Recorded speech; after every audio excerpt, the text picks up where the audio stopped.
ትኩረትን የሚከፋፍሉ ድርጊቶችን መቋቋም። የድርጊት መርሃ ግብር አክሽን ፕላን እንዴት መቅረጽ እንደምትችል ተምረሃል።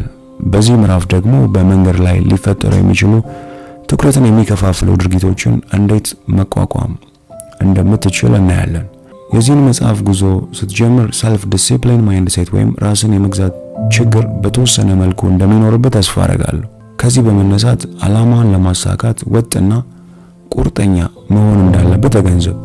ወደ ሰልፍ ዲሲፕሊን ማይንድሴት የምታደርገው ጉዞ ከ0 ወደ 100 እንደመሄድ ነው። በውጣ ውረድ የተሞላ ነው። ስለዚህ ሰልፍ ዲሲፕሊን በአንድ ቀን የምትማረው አስማታዊ ነገር አድርጋ አትመልከተው። ሰልፍ ዲሲፕሊን ማይንድሴት ቀስ በቀስ የምትማረው ትምህርት ነው። ዓላማን ለማሳካት ችግሮች ሲገጥሙና ትኩረትን የሚከፋፍሉ ድርጊቶችን ለመቋቋም እነዚህን ስትራቴጂዎች ለመጠቀም ሞክር። የመጀመሪያው ከሚስብህ ነገር ራስን አርቅ። ከማንም በላይ ራስን ታውቀዋለህ። ደስተኛ የሚያደርግህን የሚያሳዝንን ነገር ታውቃለህ። የቀድሞ ልማዶች ትኩረት የሚከፋፍሉና የሚያናድዱ ነገሮችንም ታውቃለህ። ስለዚህ ማንኛውንም ወደታች የሚጎትትህና ከእቅድና ዓላማ ወደኋላ የሚያዘገይ ትኩረት የሚከፋፍሉ ነገሮች ያለምንም ቅድመ ሁኔታ ማንኛውንም ዋጋ በመክፈል ማስወገድ አለብህ። ለምሳሌ ማጭስ የምትወድ ከሆነ ማጭስን መቆጣጠር የምትችልበት ልማድ እስክትገነባ ድረስ ከሚያጭስ ጓደኛ ሆነ ከሲጋራ አካባቢ መራቅ አለብህ። ከዓይን ራቀ ከልብ ይርቃል የሚባለው አባባል በዚህ ነጥብ ላይ ይሰራል። የማትፈልገው ማንኛውንም መጥፎና ጎታች ልማድ ከእይታ ርቅ ወይም አንተ ሽሽ። ሌላ ምሳሌ፣ ፈተና አለብህ፣ ማጥናት ፈልጋል፣ ነገር ግን የኔትፍሊክስ ተከታታይ ፊልሞችን መመልከት ደግሞ ፈልጋል። መፍትሄው ከኔትፍሊክስ ደንበኝነት ምዝገባ ራስን ማቋረጥ፣ አንሰብስክራይብ ማድረግ ወይም ፊልሞችን ለመመልከት የሚገፋፋን ማንኛውንም ነገር ማስወገድ ነው።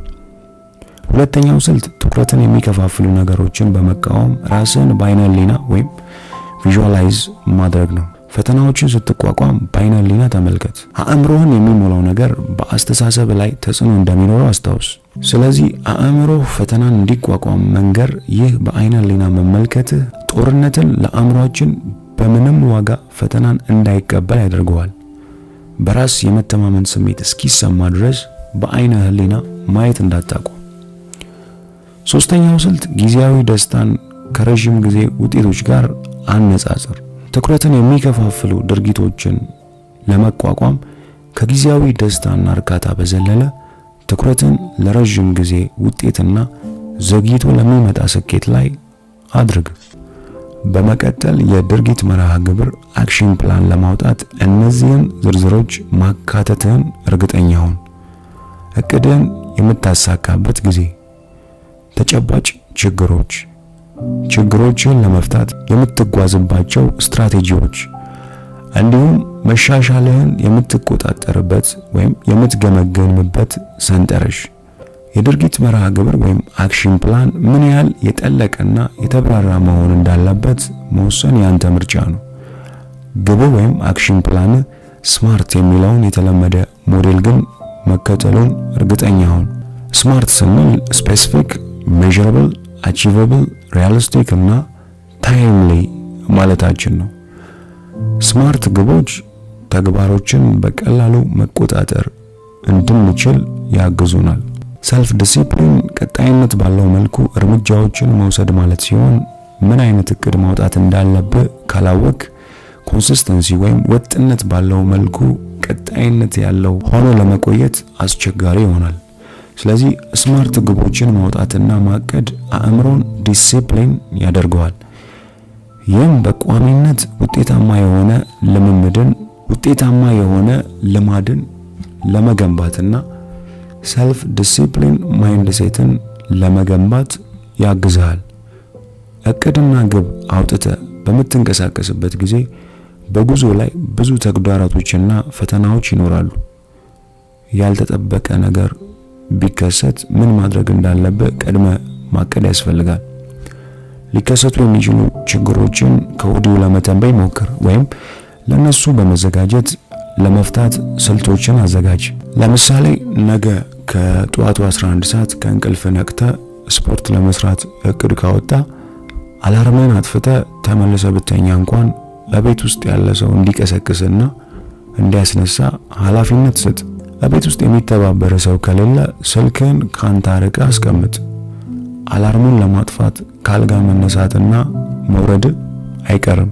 በዚህም ሆነ በዚያ ችግሮችን ለመፍታት የተለያዩ ስልቶችንና ስትራቴጂዎችን መሞከር ትችላለህ። የአንተ ግብ ሊፈጠሩ የሚችሉ ችግሮችንና ጉዳዮች ላይ ማቀድ፣ በቀጣይነት ማስተካከል፣ ሂደቱንም መከታተል ነው። አስፈላጊ ከሆነም እቅድና ድርጊቶችን በመገምገም ነገሮችን አስተካክል። ይህን ማድረግ በየዕለቱ የተገኙ ውጤቶችን ወደ ግብህ ምን ያህል እየቀረብክና እየተሻሻልክ እንደሆነ ለመረዳት ያግዛል። ለምሳሌ ግባችሁ በአካል ብቃት እንቅስቃሴ 20 ኪሎ ለመቀነስ ከሆነ ለውጦቹን ለማየት ክብደቶን ምን ያህል ጊዜ ማረጋገጥ እንዳለቦት ማወቅ አስፈላጊ ነው። ይህ ለውጡን በማየት እንዲበረታቱ ይረዳዎታል። አንዳንድ ጊዜ በድርጊት መርሃ ግብር ወይም አክሽን ፕላን ላይ ጉልህ ለውጦችን ማድረግ ሊኖርብህ ይችላል። እቅድና ግብ ስታስቀምጥ ባይሳካ እንኳን አለመሳካት ምንም ጉዳት እንደሌለው አስታውስ። ውድቀት መጀመሪያ አካባቢ ላይ የሚፈጠር ሲሆን ውድቀት ለጀማሪዎች ያለ መሆኑን ተረዳ። ከማለቃቀስም ከስተትና ውድቀትህ ለመማር ሞክር። ራስህን ከመቅጣትም ጥረትህን አድንቅ። ስትወድቅ ሁለት አማራጮች አሉ፣ ወድቆ መቅረት ወይም ተነስተ እንደገና መታገል። መፍትሄ ከመፈለግ ይልቅ በችግሮች ላይ ካተኮርክ በእርግጠኝነት ትወድቃለህ። ሰልፍ ዲሲፕሊን ማይንድሴት ለማዳበር ውድቀት ወሳኝ ነው። ውድቀት ሲያጋጥም ስህተቶች ምን እንደሆኑ ተረዳ እና ለምን ስህተት እንደሰራ ከዚያም ራስህን ለድርጊት አነሳሳ። ስህተት በመስራት ራስህን አትንቀፍ ወይም ራስህን በመውቀስ ስለራስህ አሉታዊ ነገር አትናገር። እንደ እድል ተጠቅመ እንደ አዲስ በሌላ ስትራቴጂ ተንቀሳቀስ። ራስህን ለማነሳሳትና እርምጃ ለመውሰድ ለምን የሚለውን ምክንያትን ዘውትር አስታውስ። በአእምሮ ውስጥ ያለውን ትልቅ ስዕል እንዲሁም የጀመርክበትን ምክንያትና እነዚህን እርምጃዎች በመከተል የምትፈልገውን ሁሉ ማሳካት እንደምትችል እመን። በጣም መጥፎ ከሆኑ ልማዶች ውስጥ አንዱ ሰበብና ኃላፊነትን ከመቀበል ወይም ከመውሰድ መሸሽ ነው። ነገሮችን ለነገ ማሳደርም ቢሆን ተመሳሳይ ነው። ይህ መጥፎ ልማድ ጥሩና የተሻለ ሰው እንዳትሆን በማድረግ ተራና በማይጠቅሙ ተግባራት ውስጥ ዘውትር ተጠላልፈ እንድትቀር ያደርጋል። ሰበቦችን በማስወገድ ብቻ ህይወትን ለራስ ስትል ቀለል እንዲል አድርገው። አንዳንድ ለራስ የምትሰጣቸው እንደዚህ ያሉ ሰበቦች ዛሬውኑ ለማቆም ነው።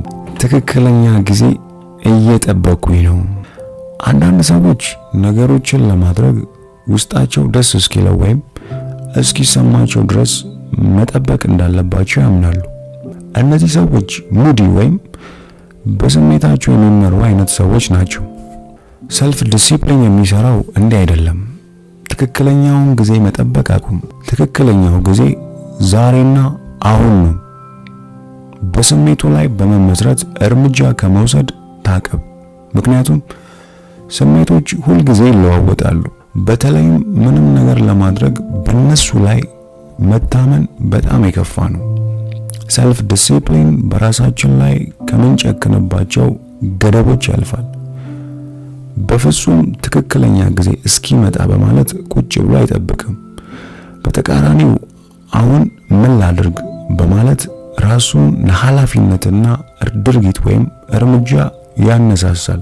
አንድን ነገር ለማድረግ ትክክለኛውን ጊዜ እየጠበቅ ከሆነና ራስን በሰበብ አስባብ ተብትበ ካገኘኸው ምክንያትን ፈልፍለ ለማወቅ ሞክር።